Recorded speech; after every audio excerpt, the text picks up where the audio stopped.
2026 మేడారం శ్రీ సమ్మక్క సారలమ్మ జాతర EO వీరస్వామితో metro ఉదయం deputy chief పోదెల Satyanarayana Medaram ప్రాంగణం నుండి లైవ్ అందిస్తున్న దృశ్యం ఒకసారి చూద్దాం.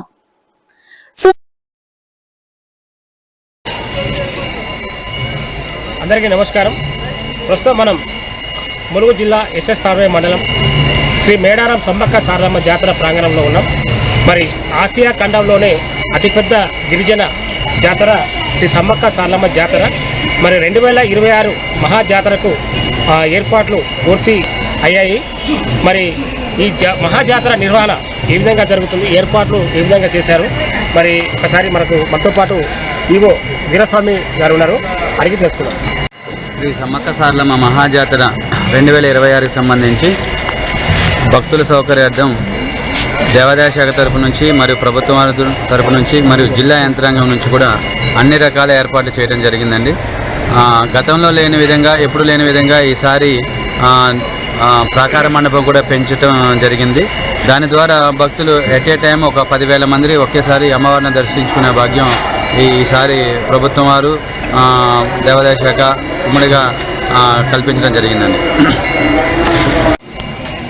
ప్రస్తుతం మనతో పాటు ఈవో గారు మేడారం జాతర నిర్వహణ కోసం వారు చేపట్టినటువంటి సౌకర్యాలు, సదుపాయాల గురించి మాట్లాడడం జరిగింది. మరి దాదాపుగా ప్రభుత్వం నుండి భక్తులకు ఎన్ని సౌకర్యాలు కావాలో అన్ని సౌకర్యాలతో మేము ఏర్పాటు చేయడం జరిగింది. సుమారు 250 కోట్లతో ప్రభుత్వం ఇచ్చిన నిధులతోని జాతర ప్రాంగణం ఒక అద్భుతమైనటువంటి నిర్మాణాలు చేపట్టి మరి క్యూ లైన్లు కావచ్చు, మరి ప్రాకారం కావచ్చు, 4-8 ద్వారాలు కావచ్చు, మరి అన్ని రకాలుగా అంటే జంపన్న బాగులో స్నానఘట్టాలు కావచ్చు, పుట్టు వెంట్రుకలు, బెల్లం, ఇట్లాంటి కొబ్బరికాయలు, అంటే ఎండోమెంట్ శాఖ నుంచి తీసుకున్న అనేక చర్యలు మేము తీసుకోవడం జరిగింది. సామాన్యులకు కానీ వీవీఐపీలకు కానీ దర్శనానికి వెళ్ళే భక్తులకు ఎలాంటి ఇబ్బందులు కలగకుండా మేము చూడడం జరిగింది. త్రాగునీరు, విద్యుత్, ఆర్టీసీ, పోలీసు, మనకు అన్ని రకాలుగా అంటే జాతరకు ఏ డిపార్ట్మెంట్కి ఎన్ని సేవలు చేయాలో అన్ని రకాల సేవలు మేము వినియోగంలోకి తీసుకొచ్చాము. గౌరవ కలెక్టర్ గారి ఆధ్వర్యంలో జాతర నిర్వహణ కోసం మేము అన్ని చర్యలు అయితే చెప్పడం జరిగింది.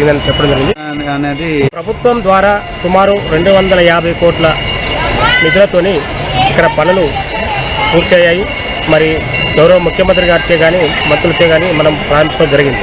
మరి ఈ జాతర నిర్వహణ అంటే మహాజాతర నిర్వహణ ఏ విధంగా ఉండబోతుంది? జాతర నిర్వహణ అనేది గతంలో కంటే ఈసారి సరళంగానే ఉంటుందండి. గతంలో ఏంటంటే మనకి సమ్మక్క సారలమ్మ గద్దెలతో పాటు ఇటు పక్కమటే గోవిందరాయలు, పైడిదరాయలు ఉండేవాళ్ళు. దాంతో భక్తులు కొంచెం అసౌకర్యంగా అంటే అమ్మవాళ్ళకి అందరికీ కూడా 4 గద్దెల దర్శనం అనేది కొంచెం ఇబ్బందికరంగా ఉండేది. ఇప్పుడు పూజారుల వాళ్ళు భక్తులకి ఇబ్బంది కలగకూడదు, ప్లస్ వాళ్ళ యొక్క సాంప్రదాయాలను అనుసరించి వాటిని ముందుకు జరపడం జరిగిందండి. దాని ప్రకారంగా భక్తులు ప్రతి ఒక్కరు కూడా 4 గద్దెలను దర్శించుకొని అమ్మవారి కృపకు పాత్రలు అవ్వాలని కోరుతున్నాము. 2026 మహాజాతరకు తమరు ఈవోగా రావడం జరిగింది. మరి దీన్ని మీరు ఎట్లా కట్టాలు కావచ్చు, మరి పుట్టు వెంట్రుకలు ఇవ్వడం కావచ్చు, మరి బెల్లం, కొబ్బరికాయలు, మరి ఇవన్నీ ఎండోమెంట్ శాఖ పరిధిలో ఉంటాయి.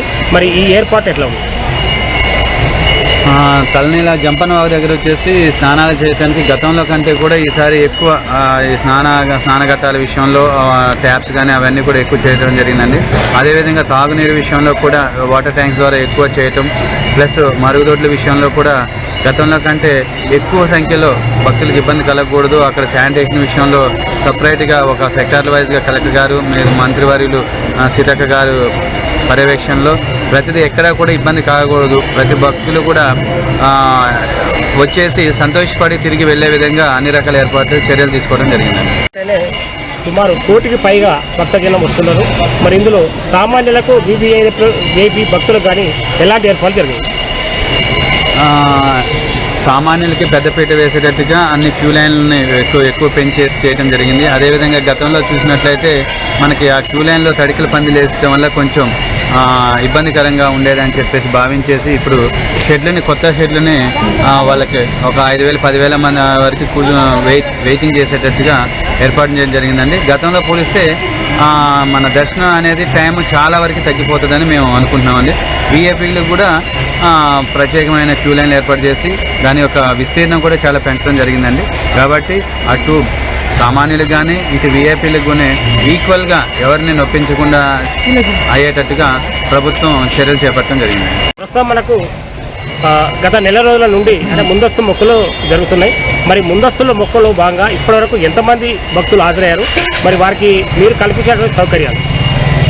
ఇప్పటికీ ప్రీ మేడంలో దాదాపుగా సుమారు ఒక 30 నుంచి 50 లక్షల వరకు 30 నుంచి 50 లక్షల వరకు భక్తులు అమ్మవారిని దర్శించుకున్నారని తెలుస్తుందండి. వారికి రోడ్డు సదుపాయం అయితే గతంలో ఉన్న కంటే డబుల్ ఫెసిలిటీ, అంటే రోడ్లు కానీ అన్నీ సింగిల్ రోడ్లు ఉన్నాయి, డబుల్ ఉన్నాయి, 4 లైన్ చేయడం జరిగింది. అదేవిధంగా ఆర్టీసీ వాళ్ళు కూడా భక్తులకి బస్సు సదుపాయం కూడా ఎక్కువ కల్పించడం జరిగింది. దాని ద్వారా భక్తులు ఫ్రీగా రావటం, మంచిగా ఫ్రీగా దర్శనం చేసుకొని వెళ్ళటం జరిగిందండి. మేడారం జాతరకు వచ్చేసే భక్తులకు ఒక ఈవోగా తమరిచ్చేటువంటి సూచన సందేశం? సేఫ్గా అంటే మీరు ఇంటి దగ్గర బయలుదేరే దగ్గర నుంచి ఇక్కడ ప్రభుత్వం వారు ఏర్పాటు చేసిన ఎక్కడెక్కడ ఏ సదుపాయాలు ఉన్నాయో వాటన్నిటిని వినియోగించుకుంటూ వచ్చేసి ప్రశాంతమైన వాతావరణంలో అమ్మవారిని దర్శించుకొని మళ్ళీ క్షేమంగా అదే ఆనందంతో ఇంటికి వెళ్ళాలని మేము యాజ్ ఏ ఈవోగా నేనైతే కోరుకుంటున్నాము. ఈసారి 2026 మహాజాతరకు ఒక హైటెక్ జాతరగా అనిపిస్తుంది, ఆ తరహాలో అనిపిస్తుంది. మరి భక్తులు సమర్పించే కానుకలు కావచ్చు, మరి హుండీల ఏర్పాటు ఏ విధంగా ఉంది? మనకి గతంలో కంటే ప్రాంగణం పెరగటం వల్ల జిల్లా కలెక్టర్ గారు ప్లస్ మా ఎండోమెంట్ వాళ్ళు ఎస్పీ గారు వాళ్ళ సలహాలు సూచనలు తీసుకొని మేము గతంలో కంటే ఈసారి సుమారు 200 హుండీలు ఎక్కువగా పెడుతున్నామండి. గతంలో ఫర్ ఎగ్జాంపుల్ 500 పెడితే ఈసారి 700 హుండీల వరకు కూడా మేము భక్తులకి కానుకలు సమర్పించుకోవడం కోసం అంటే వాళ్ళకి అందుబాటులో తేవాలని చేసాము. ఇప్పటికే దాదాపుగా ఒక 450 హుండీలు కూడా మన ప్రాంగణంలో పెట్టడం జరిగిందండి.